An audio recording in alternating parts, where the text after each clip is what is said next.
كل عام وأنتم بخير. الحمد لله والصلاة والسلام على رسول الله وعلى آله وصحبه وآله ثم أما بعد. Our noble Sheikh Abu Abdullah, Al-Ramli Al-Omaisan, may Allah preserve him and protect him for us.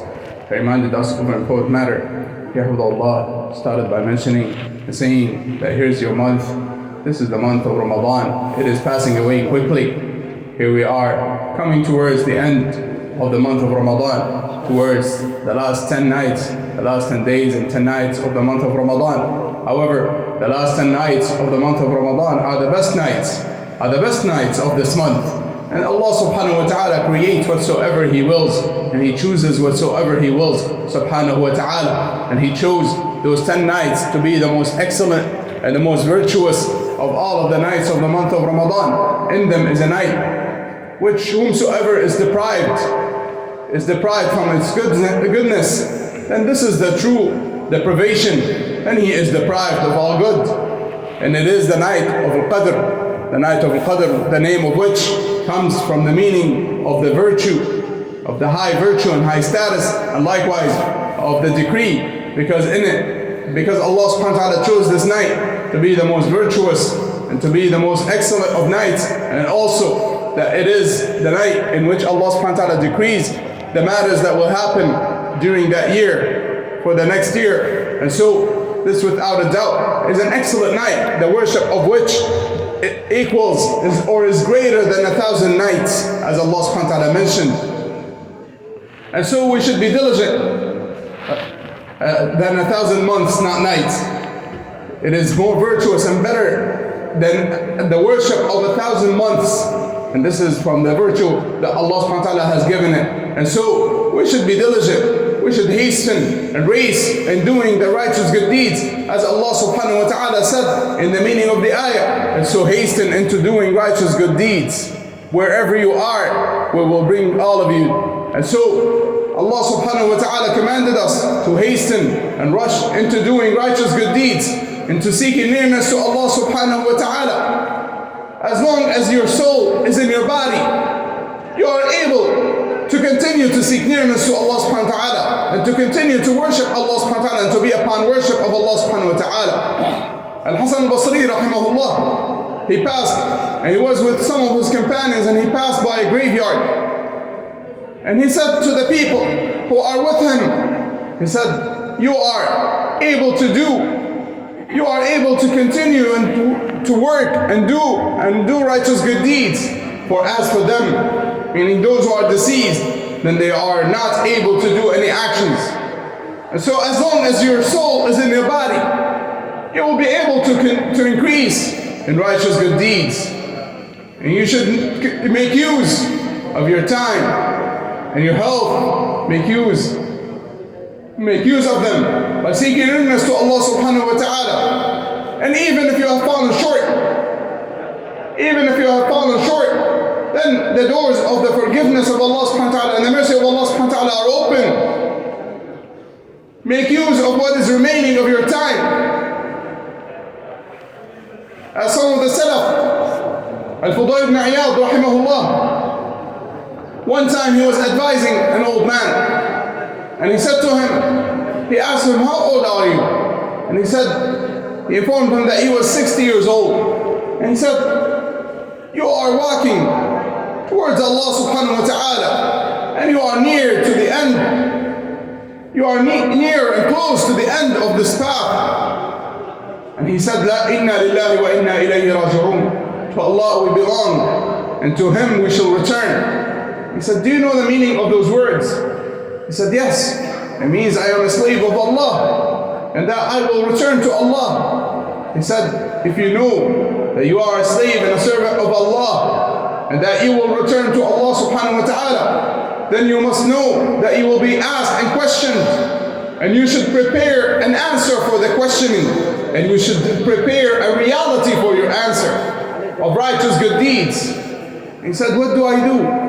Meaning that he is at an old age, and he has already passed most of his life upon sins and disobedience and the likes. He said, work hard and do righteous good deeds. And what is coming in the years that will come, all of the things that are in the past will be forgiven for you. And so Allah subhanahu wa ta'ala has opened the doors of His forgiveness, the doors of His bounties. Allah subhanahu wa ta'ala chose the last 10 nights of Ramadan for us, and we should be diligent in worshipping Allah subhanahu wa ta'ala and increasing in worship of Allah subhanahu wa ta'ala during this time.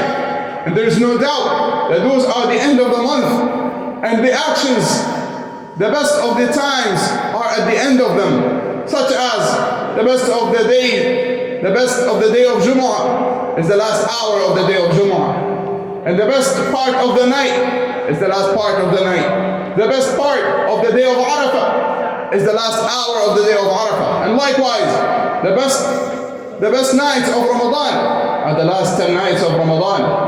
And this is because naturally people start with the actions with energy and with diligence, and then slowly they start losing this momentum.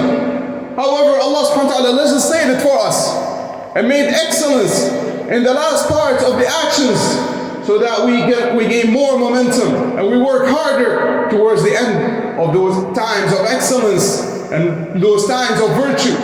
And so we should seek nearness to Allah subhanahu wa ta'ala with all the possible ways. First and foremost, with preserving our prayers and preserving the prayers and praying the prayers on their time. And in addition, all of the doors of goodness. You don't know which door of goodness and righteousness it is that you will benefit from, and that will raise you and elevate you. Many people they choose to give their zakat during the month of Ramadan, and it is not specific for the month of Ramadan. However, people choose to do so, and so they should be diligent in doing so and doing it properly, as Allah subhanahu wa ta'ala mentioned those who deserve the zakat, the obligatory charity. Allah subhanahu wa ta'ala said, إِنَّمَا الصَّدَقَاتُ. Indeed, the sadaqat, meaning the obligatory charities, are merely for, meaning that this is not a wide open matter, but rather it is specific for types of people. Al-fuqara wal-masakin, the poor and the needy, and those who work in collecting it, and those who are imprisoned or were prisoners, and those who are in debt, and in the path of Allah, meaning for the fighting in the cause of Allah. And the Salaf rahimahumullah are in agreement that this means in preparing those who will fight for the cause of Allah subhanahu wa ta'ala. And the one who is passing by, meaning he does not have family and he is passing and he is traveler and he needs assistance. So those are the people, and also those who are new to Islam, or those whom the Muslims wish that they would enter into Islam, that they are given from the zakat. So those are the people who are specifically mentioned that they deserve the zakat. And so the zakat, the obligatory zakat for the wealth, for the money, should be given in the form of money and should not be given in any other form. And likewise, it should be given to those people specifically.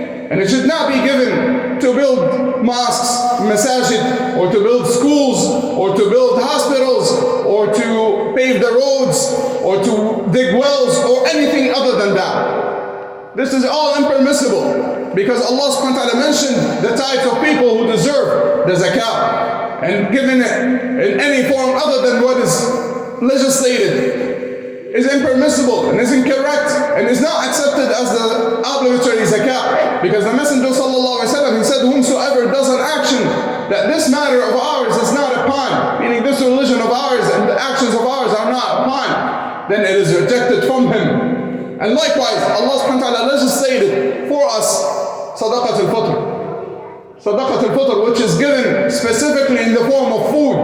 And if one gives it in the form of money, currency, then it is not accepted as sadaqat al-fitr. And so, we should be diligent in seeking nearness to Allah subhanahu wa ta'ala in a way that is pleasing to Him. And we should make use of our time in seeking nearness to Allah subhanahu wa ta'ala. And we ask Allah subhanahu wa ta'ala to accept from all of us and to allow us and permit us to act upon that which He taught us. Wa sallallahu wa sallam wa barak ala nabiyyina Muhammad wa ala alihi wa ashabihi ajma'in.